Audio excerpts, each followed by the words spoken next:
Pagi ini saya mau bicara sebuah tema yang menurut saya ini satu hal yang kita harus hidupi dalam kehidupan kita. Bukan aku tapi Kristus.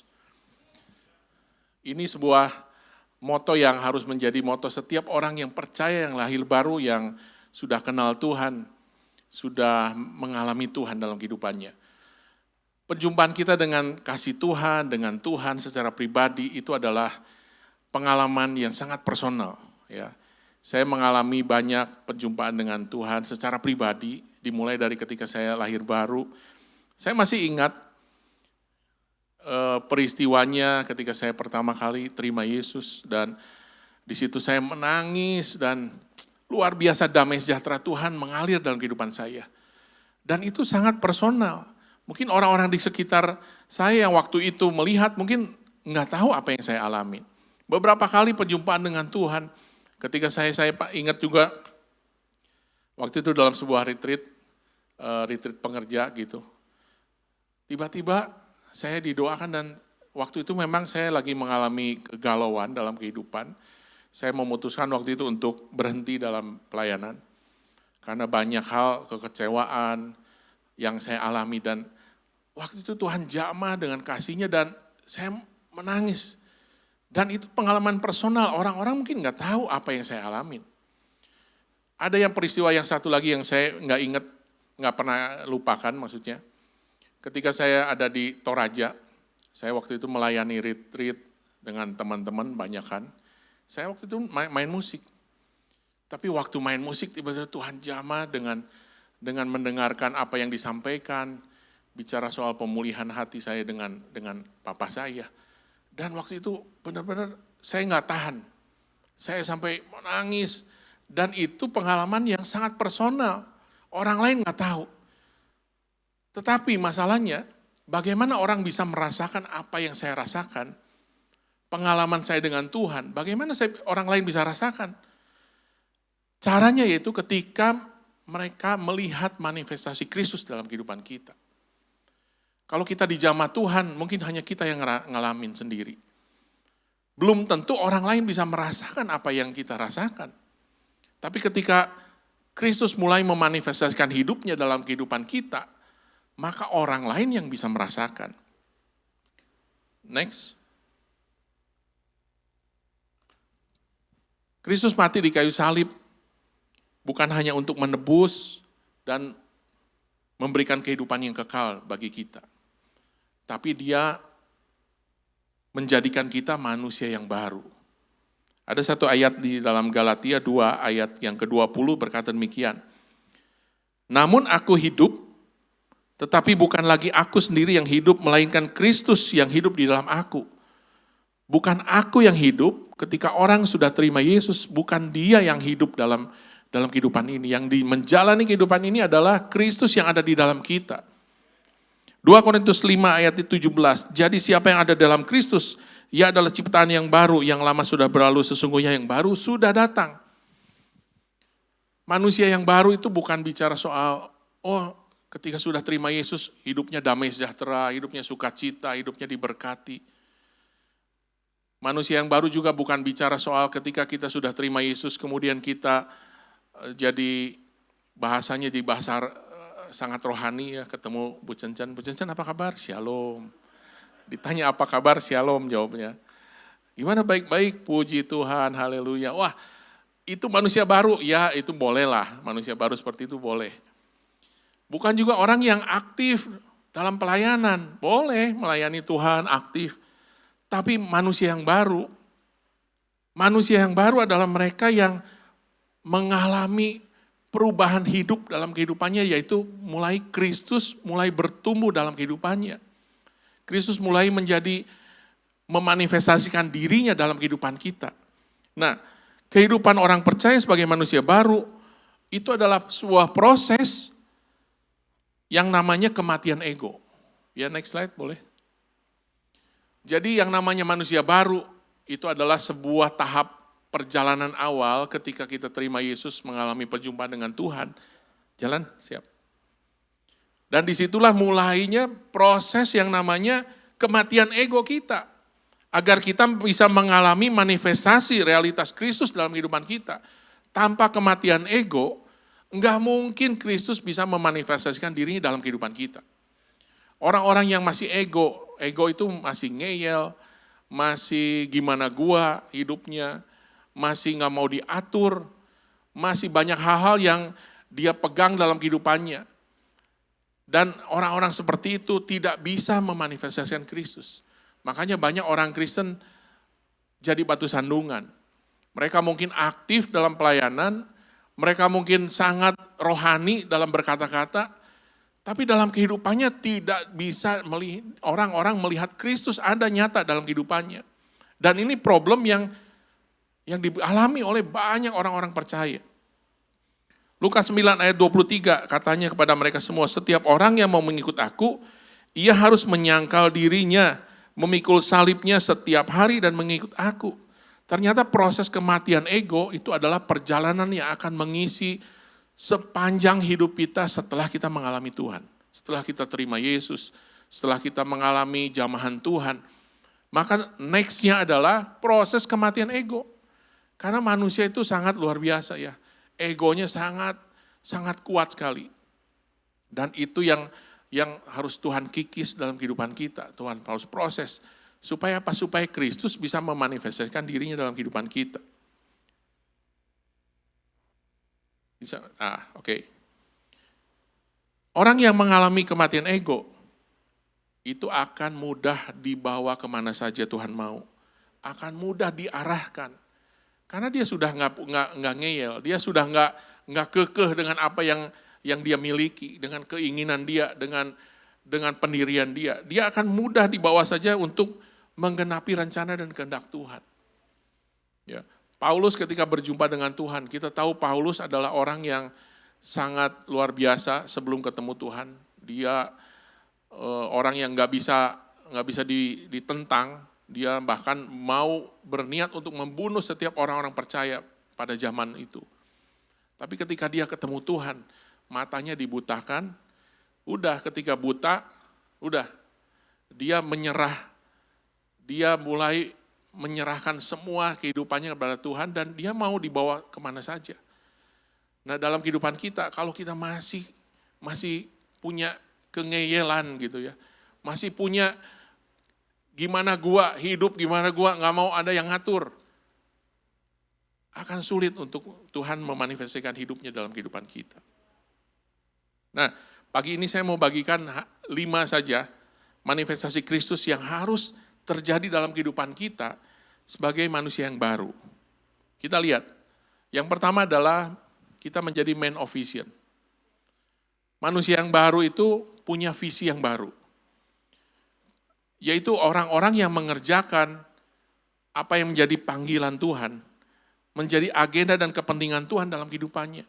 Ada sebuah perubahan orientasi dalam kehidupannya ketika kita berjumpa menjadi manusia yang baru yang sudah mengalami kematian ego.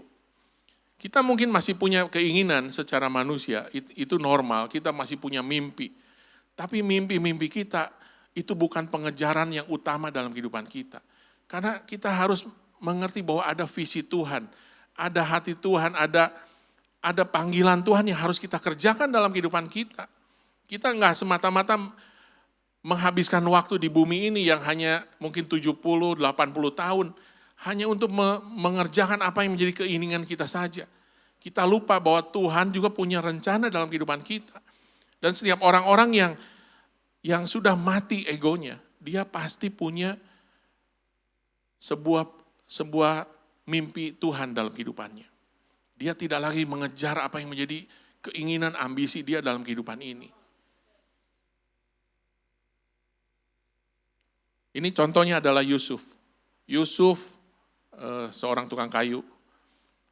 Dia mungkin tidak menyangka tiba-tiba Tuhan datangin oleh malaikat, kemudian malaikat bilang bahwa tunangannya Maria itu sedang hamil dan engkau harus ambil dia sebagai istrinya.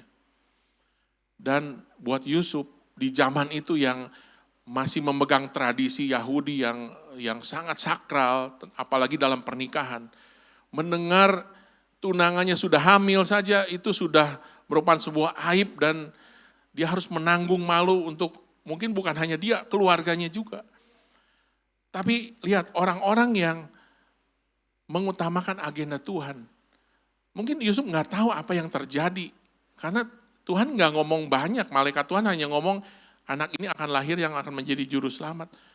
Dia nggak akan melihat sebuah dampak yang terjadi ketika Tuhan lahir sebagai manusia dan dititipkan di keluarganya Yusuf. Dan apa yang terjadi dalam kehidupan manusia sampai hari ini. Dia mungkin nggak tahu, tapi waktu itu dia belajar untuk, ya Tuhan, biarlah itu terjadi. Biarlah agenda Tuhan dan kehendak Tuhan terjadi dalam kehidupannya. Meskipun dia harus menanggung banyak hal yang sebenarnya dia harus lepaskan hak dia. Karena ketika kita mau belajar untuk menghidupi agenda Tuhan, ada agenda-agenda pribadi kita yang harus disingkirkan dalam kehidupan kita. Termasuk apa? Waktu bayi Yesusnya lahir, itu Yusuf dan Maria harus pergi meninggalkan kota kelahirannya, dia harus pergi ke Mesir. Artinya apa? Enggak semudah itu, dia harus tinggalkan pekerjaannya, dia harus tinggalkan keluarganya yang lain, dia harus terpisah, harus tinggal di Mesir yang tidak tahu dengan siapa dia di sana, dan beberapa tahun. Dan itulah sebuah manusia baru yang memang sudah mati egonya. Sehingga Tuhan mau bawa kemanapun untuk menggenapi rencana Tuhan, itu sangat mudah. Dan dalam kehidupan kita, kalau kita sudah lahir baru, kita sudah menjadi manusia yang baru, saatnya untuk kita mencari tahu apa yang menjadi kehendak Tuhan dalam kehidupan kita. Apa yang menjadi panggilan Tuhan. Man of Vision adalah sebuah manifestasi Kristus. Bahwa pertobatan itu bukan bicara soal berhenti dosa saja, tapi perubahan arah hidup. Perubahan tujuan hidup. Kalau hari-hari ini kita masih, mungkin selama ini kita nggak tahu. Kita masih mengejar apa yang menjadi ambisi kita. Saya nggak bilang itu salah. Kita harus punya sebuah visi dalam kehidupan secara pribadi juga. Tapi biarlah visi itu ditaklukkan kepada kehendak Tuhan. Jangan sampai semua waktu kita, energi kita dihabiskan hanya untuk mengejar apa yang menjadi keinginan kita. Itu yang pertama. Yang kedua, bicara soal man of value. Manusia baru yang hidupnya memiliki nilai dan prinsip kebenaran firman Tuhan dalam apa yang dikerjakan dan diputuskan dalam kehidupannya. Ada banyak keputusan yang harus kita ambil dalam kehidupan kita. Ya, dari keputusan yang sangat sederhana, yang kecil, sampai keputusan-keputusan besar. Nah, orang-orang yang sudah mengalami lahir baru, memanifestasikan Kristus, dia tidak akan sembarangan memilih keputusan berdasarkan hanya karena itu sudah biasa dikerjakan, berdasarkan apalagi untung dan rugi, berdasarkan karena ya itu sudah budayanya, itu sudah tradisinya seperti itu ngambil keputusan.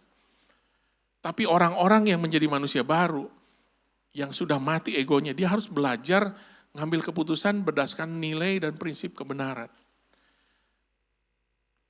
Prinsip kebenaran firman Tuhan itu bagaikan jalan itu bagaikan pagar supaya kita tidak menyimpang. Ya, tapi bukan hanya pagar. Yang kedua, prinsip dan kebenaran firman Tuhan adalah jalan yang kokoh, yang solid untuk kita laluin. Pernah saya pergi ke Kalimantan, ke sebuah pedalaman, itu mobil itu ngeri sedap. Karena jalannya bukan jalan kayak di kita, jalannya berlumpur semua. Jadi itu luar biasa, 5 jam naik mobil yang jalannya berlumpur. Dan itu tidak mengenakan naik mobil seperti itu tuh deg-degan gitu ya. Karena tiba-tiba bisa tergelincir, bisa jatuh, mobilnya bisa terguling. Dan mobilnya pun memang mobil spesial, bukan mobil biasa. Kalau mobil biasa yang kita pakai, itu cepat rusak lah. Karena jalannya tuh berliku-liku, jalannya tidak solid. Nah, kalau dalam kehidupan kita saja, kita naik mobil pengen jalannya yang solid. Apalagi keputusan-keputusan dalam kehidupan kita. Yang kita harus ambil jalan yang solid adalah jalan yang punya nilai dan prinsip kebenaran. Makanya ngambil keputusan, jangan hanya sekedar, wah ini untung, ini cuan. Ini pasti sangat memberikan pengharapan gitu. Kalau kita ambil keputusan ini, wah kayaknya masa depannya cerah. Belum tentu, karena Tuhan yang lebih tahu apa yang ada di depan kita. Secara manusia, hitung-hitungan manusia, mungkin itu oke, tapi belum tentu apa yang Tuhan inginkan dalam kehidupan kita. Karena itu penting sekali, setiap keputusan kita harus punya konfirmasi kebenaran firman Tuhan. Ya. Dalam hal apapun dalam keseharian kita. Dulu saya waktu bekerja, ketika ada perusahaan lain yang pengen meng-hire saya untuk saya pindah. Wah, secara hitung-hitungan manusia sudah oke semua. Nggak perlu lagi dipikir ulang lah, udah dari gaji udah lebih gede, dari fasilitas lebih bagus.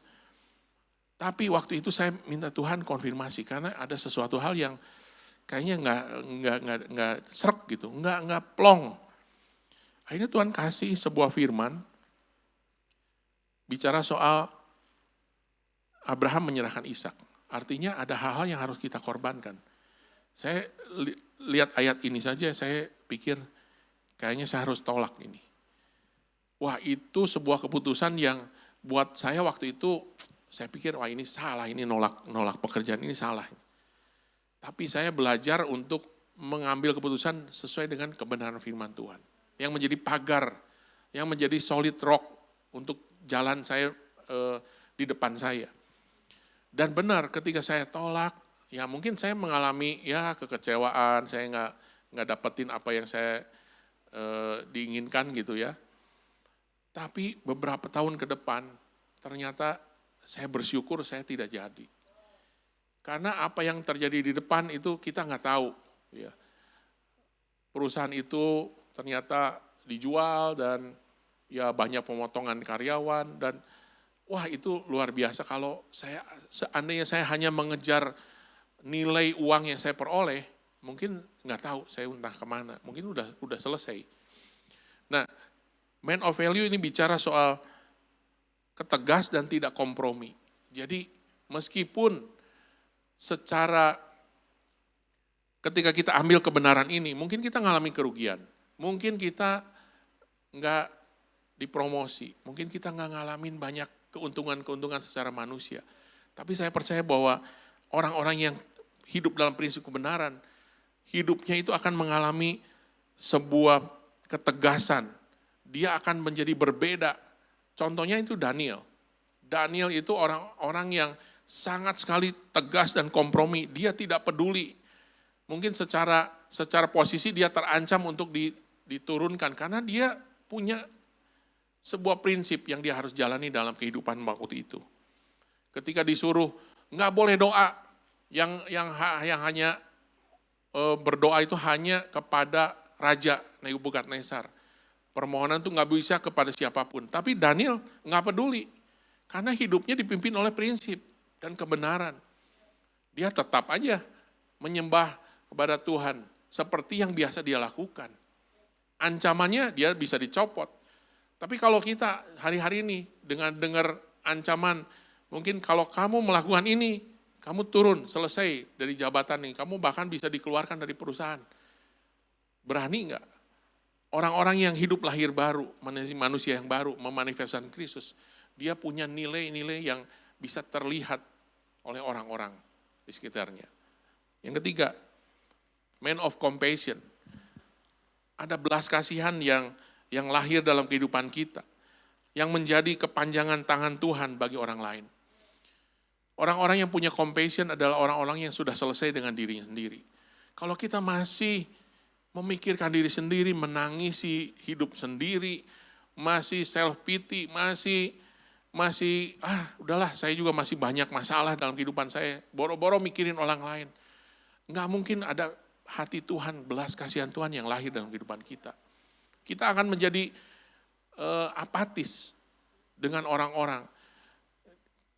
Tuhan nggak bisa menitipkan hatinya buat kehidupan kita. Orang-orang yang sudah mati buat dirinya sendiri adalah orang-orang yang bisa merasakan hati Tuhan buat orang lain. Contoh di sini adalah Abraham. Abraham dengan Lot, kita tahu kisahnya bahwa Lot adalah keponakannya dan dia bersama-sama dengan Lot cukup lama sampai akhirnya dia harus berpisah. Dan ketika berpisah, Lot memilih sesuatu yang menurut matanya baik, menurut perhitungan matematikanya, kalkulasi bisnisnya itu tempat luar biasa dan dia memilih ke situ. Satu saat tempat yang Lot pilih itu akan dihancurkan oleh Tuhan. Tapi Abraham ketika mendengar apa yang akan dikerjakan Tuhan, dia teringat kepada Lot. Harusnya sebagai orang, mungkin dia lebih tua ya, dia paman. Harusnya ya sudahlah itu resikonya sendirilah. Ngapain pusing-pusing mikirin orang. Dia sudah ngambil keputusan sendiri, dia sudah besar, dia sudah tahu memilih yang mana yang resiko yang dia harus ambil. Tapi Abraham masih tetap dia nego sama Tuhan. Dan lihat di ayat yang Kejadian 18 ayat yang ke-29 berkata demikian. Demikianlah pada waktu Allah memusnahkan kota-kota di lembah Yordan dan menunggang balikan kota-kota kediaman Lot, maka Allah ingat kepada Abraham. Allah enggak ingat kepada Lot. Allah ingat kepada Abraham. Kenapa? Karena Abraham punya compassion. Orang-orang yang punya hatinya Tuhan, itu Tuhan tuh selalu perhatikan. Doa-doa yang dinaikkan, apa yang dia kerjakan, usaha-usaha yang dia kerjakan untuk menjadi kepanjangan hati Tuhan, Tuhan selalu ingat. Dan akhirnya Lot dikeluarkan dari kota itu karena Allah mengingat Abraham. Jadi biarlah setiap kita punya sebuah manifestasi Kristus yaitu belas kasihan. Yang lahir dalam kehidupan kita karena memang kita sudah selesai dengan banyak masalah yang terjadi. Mungkin masalah kita nggak selesai, kita masih tetap ada masalah dalam kehidupan kita. Tapi masalah itu tidak menghalangi belas kasihan Tuhan turun dalam kehidupan kita untuk orang lain. Karena belas kasihan itu selalu ditujukan pada orang lain. Belas kasihan bukan untuk diri kita sendiri. Belas kasihan disalurkan pada orang lain. Dan inilah manifestasi Kristus yang harus terjadi buat orang-orang percaya. Orang-orang percaya harus punya kepekaan yang luar biasa, kasih yang disalurkan dalam bentuk apapun. Ya. Yang keempat, man of integrity. Orang-orang yang manusia yang lahir baru, menjadi ciptaan baru, memanifestasikan Kristus. Yang sudah selesai dengan hidupnya sendiri, dengan egonya. Dia akan memiliki keselarasan hati, pikiran, perkataan, dan perbuatan. Satu garis. Enggak menclok-menclok, enggak pabelit gitu ya bahasanya. Enggak jadi orang yang jelimet. Orang yang dia ngomong itu pasti yang dia lakukan. Apa yang dilakukan itu pasti apa yang dia ada dalam pikirannya dan ada dalam hatinya. Banyak hari ini orang-orang nggak bisa dipegang omongannya. Ya, sulit sekali untuk menebak apa sih orang ini tuh nggak jelas gitu. Nggak tegas hidupnya, nggak satu garis, nggak bisa dipercaya. Mungkin kita banyak menemukan banyak orang yang pintar, yang lihai, yang jago. Tapi sedikit kita menemukan orang-orang itu bisa dipercaya secara integritas. Yusuf adalah orang yang punya kekuatan integritas. Sehingga hidupnya disertai Tuhan. Nah ini kuncinya. Kunci orang-orang integritas meskipun secara dunia, orang-orang yang lempeng, yang lurus itu orang-orang yang paling bodoh menurut dunia. Karena kenapa? Zaman sekarang nggak bisa orang itu lurus. Orang tuh harus bisa bengkok kiri, bengkok kanan, bisa nilep-nilep ke sana. Tapi kehidupan seperti itu capek, saya kasih tahu. Capek, dan bukan hanya capek. Kehidupan seperti itu tidak disertai Tuhan. Yusuf adalah orang-orang yang punya integritas sehingga hidupnya disertai Tuhan dan dipercaya oleh orang lain dalam semua situasi dan kondisi apapun. Kejadian 39 ayat 3-4. Setelah dilihat oleh tuannya bahwa Yusuf disertai Tuhan, jadi yang ngomong disertai Tuhan itu bukan Yusuf. Kalau kita ngaku-ngaku saya hidupnya disertai Tuhan, boleh-boleh aja. Tapi belum tentu itu terbukti gitu. Tapi kalau ini, tuannya melihat bahwa Yusuf disertai Tuhan. Biarlah kehidupan kita, itu orang bisa melihat kamu tuh benar disertai Tuhan. Kamu meskipun orangnya seperti itu, kamu disertai Tuhan. Dan bahwa Tuhan membuat berhasil segala sesuatu yang dikerjakannya. Ketika Tuhan menyertai, semua apa yang disertai Tuhan, dibuat Tuhan berhasil. Jadi bukan karena kita. Kuncinya satu, mulai dari belajar untuk satu garis dalam kehidupan. Omongan kita, perkataan kita, pikiran kita, hati kita. Semuanya itu transparan dan orang jelas bisa melihat bahwa kalau kamu ngomongnya A itu pasti A gitu. Saya capek ya kalau ketemu orang yang kalau ngomong A terus kita harus nebak-nebak gitu, ini benar nggak ya? Ngomongnya bersayap gitu ya kayak malaikat gitu. Yang ngomongnya tuh nggak jelas gitu. Jadi kalau salah tuh bisa berkelit-kelit, bisa kesana kesini. Aduh udah capek lah kalau ketemu orang seperti itu capek. Kita harus belajar kalau A gitu. Nah, di Kejadian 39 ayat 21 sampai 22, tetapi Tuhan menyertai Yusuf dan melimpahkan kasih setia kepadanya dan membuat Yusuf kesayangan bagi kepala penjara. Sebab itu kepala penjara mempercayakan semua tahanannya. Jadi dalam penjara sekalipun orang-orang yang lurus itu, orang yang integritas itu tetap dipercaya. Statusnya mungkin bisa tahanan, statusnya mungkin bisa status yang secara orang dunia itu wah kamu mah udah jadi residivis, tahanan gitu. Tapi tetap bisa dipercaya. Yang terakhir, man of the kingdom. Orang-orang yang sudah mengalami kematian ego, itu adalah orang-orang yang hidup dalam kerajaan Allah. Nah, kerajaan Allah tidak bicara soal tempat. Kerajaan Allah bukan institusi, bahkan bukan institusi gereja sekalipun. Kerajaan Allah adalah tempat di mana orang-orang diperintah hidupnya oleh Tuhan sebagai raja, sebagai kurios, sebagai pemilik kehidupan, sebagai pemilik otoritas tertinggi dalam kehidupan kita. Disitulah orang-orang yang hidup dalam kerajaan Allah. Paulus adalah contoh orang yang punya ketaatan total, penundukan diri terhadap otoritas Tuhan. Dan disitulah orang-orang yang disebut orang yang demikian adalah orang-orang yang hidup dalam kerajaan Allah. Orang yang hidup dalam kerajaan Allah bukan orang-orang yang hanya sekedar datang ke gereja. Di gereja belum tentu semua orang hidup dalam kerajaan Allah. Ini berita yang mungkin yang harus kita dengar ya. Enggak semua orang datang ke gereja hidup diperintah oleh Tuhan. Dan ciri orang yang sudah mati buat diri sendiri, dia hidupnya menjadi doulos, menjadi hamba dari kurios, pemegang otoritas tertinggi. Dan saya berdoa supaya setiap kita yang sudah mengalami lahir baru, manusia baru, belajar untuk diperintah oleh Tuhan sebagai kurios kita. Semua keputusan kita, semua hal-hal sederhana yang kita, mungkin orang nggak lihat, nggak usah orang lihat, hal yang tidak terlihat. Belajarlah kehidupan kita ditaklukkan kepada otoritas Kristus. Yang terakhir, orang yang memanifestasikan Kristus dalam kehidupannya, bukan hanya sekedar aktif dalam hal rohani, bukan mengerjakan hal-hal yang rohani, tetapi mereka yang punya kualitas Kristus dalam apa yang dikerjakannya. Dan yang kedua ini penting, memiliki dampak yang bisa terasa dan terlihat buat orang-orang di sekitarnya.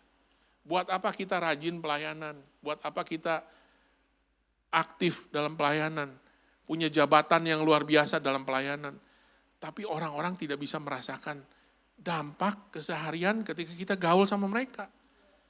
Dan berarti ketika orang-orang tidak merasakan, berarti orang tidak bisa melihat Kristus termanifestasi dalam kehidupan kita. Saya berdoa supaya jemaat di United, di UCC ini, menjadi orang-orang yang memanifestasi Kristus. Ya tiap hari terus Tuhan proses egonya, kematian egonya, sehingga benar-benar tiap hari itu Kristus yang nampak. Orang bisa ngelihat, iya ya, kamu tuh benar-benar hidupnya disertai Tuhan. Meskipun dalam kondisi tertekan, meskipun dalam kondisi sulit, orang bisa melihat ada Kristus yang terlihat. Bukan kita sendiri, tapi Kristus. Bukan aku, tapi Kristus dalam kehidupan kita. Amin. Amin. Mari kita berdiri, kita mau berdoa. Thank you Lord. Tuhan terima kasih Tuhan. Biar pagi hari ini Tuhan, kami mau belajar Tuhan. Untuk hidup memanifestasikan Kristus dalam kehidupan kami. Ampuni kami Tuhan kalau selama ini kami hanya sekedar menjadi orang percaya. yang hanya menikmati kasih karunia Tuhan untuk diri kami sendiri. Tapi kami tidak belajar bertumbuh, mengalami kepenuhan Kristus dalam kehidupan kami. Sehingga apapun yang kami lakukan, kadang kami banyak menjadi batu sandungan buat orang lain. Tuhan, pagi hari ini Tuhan, biar Kristus yang nampak Tuhan. Proses kami Tuhan. Proses kami terus Tuhan. Sehingga kami Tuhan benar-benar Tuhan mengalami kematian ego kami setiap hari Tuhan. Jangan biarkan Tuhan kami hidup lepas dari kasih karunia Tuhan. Untuk kehidupan kami selaras dengan apa yang Tuhan mau dalam kehidupan kami. Ampuni kami, seringkali kami saat ini lebih mementingkan ego kami. Kami lebih mementingkan keinginan kami sendiri Tuhan. Sehingga kami tidak mau berjalan di dalam panggilan yang telah Engkau berikan buat setiap kehidupan kami Tuhan. Ampuni kami Tuhan. Selama ini kami sudah lalai dan kami sini sudah jauh dari-Mu Tuhan. Tapi saat ini kami mengambil komitmen untuk kami kembali kepada panggilan-Mu Tuhan. Bahwa hidup kami bukan kami lagi, tapi Tuhan yang ada dalam setiap kehidupan kami. Tuhanlah yang menuntun kehidupan kami.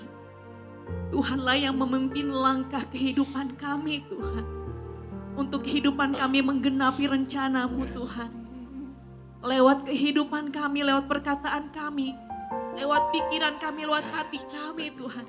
Nama Tuhan yang ditinggikan, bukan kami Tuhan. Kami menyerahkan seluruh hak kami ke dalam tangan-Mu Tuhan. Dan kami berkata Tuhan, inilah kehendak-Mu Tuhan. Dan kami mau berjalan di dalam kehendak-Mu Tuhan.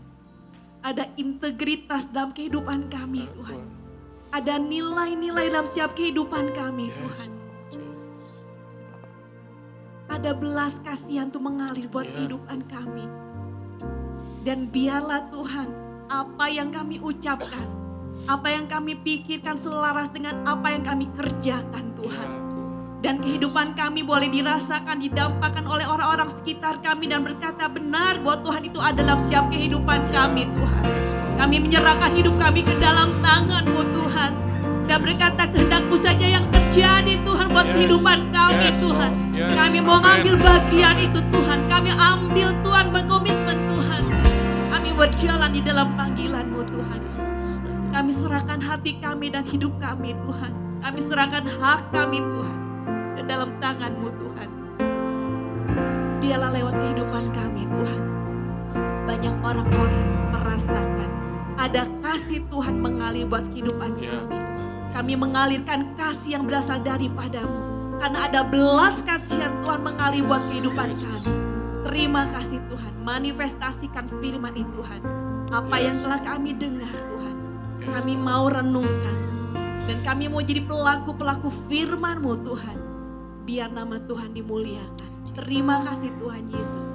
Di dalam nama Tuhan Yesus kami berdoa dan bersyukur. Amin. Amin, amin. Silakan. Hidupku